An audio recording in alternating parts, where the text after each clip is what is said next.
Now that's the only recording on video of that piece, although Leonard Bernstein actually premiered it at a concert on April 19th, 1964 at what was then called Philharmonic Hall.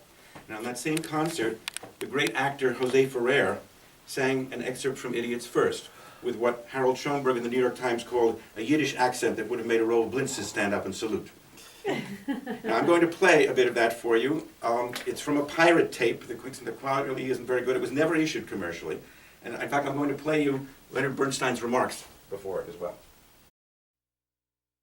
When Marc Blitzstein died, he had been working simultaneously on 3 operas. The major effort being a full-length work commissioned for the Metropolitan Opera Company by the Ford Foundation. He had spent 3 arduous years in this work, which was based on the famous Sacco Vanzetti case of 1920.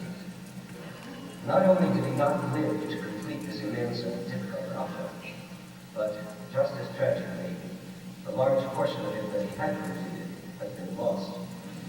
It was found subsequent to this in a garage. It was written up in the Times, somebody found it, and they brought it up. And I finished it. It took 25 years. The other 2 operas are a pair of 1 actors, to be entitled collectively Tales of Malamud. They are based on 2 short stories by Bernard Malamud. I recommend the reading here. Battle and Idiots First. Blitzstein hadn't gotten very far with the Magic Barrel, only an outline and some sketches, plus 1 finished song, Which you just heard. which we shall hear tonight. On the other hand, Idiots First is practically complete, and so detailed in its manuscript form that I have decided to undertake next season to fill up whatever small gaps existed and orchestrate it and make it ready for production. So you see, he said he was going to do it, but 6 months later he wrote, "It's done. They tell me it could be done. With what notes?" It wasn't until I met him 5 years after that it got done. This is an extraordinary little aria which occurs as a kind of interlude in the plot. The story is concerned Yes, that's what we're going to hear next. named Mendel Page and his 129. 129. was 35 years old.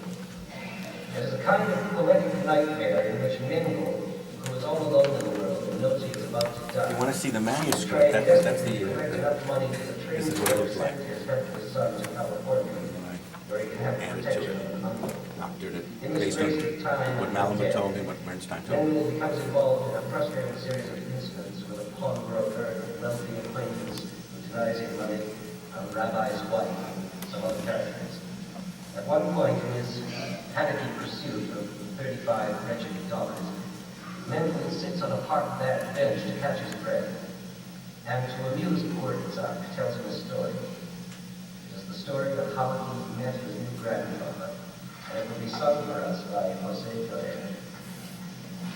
Helene and I did it in Yiddish for the first time in Florida last year.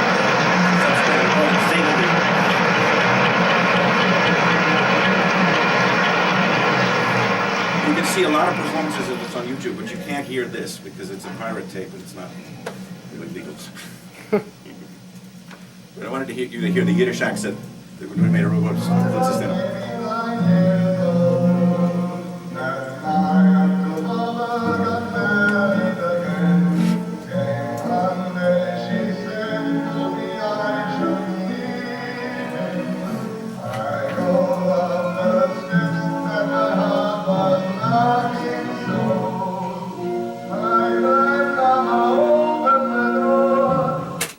So I want you to see a performance of this that we did in Halifax with 2 students, Jeremy Hirsch and Nick Football.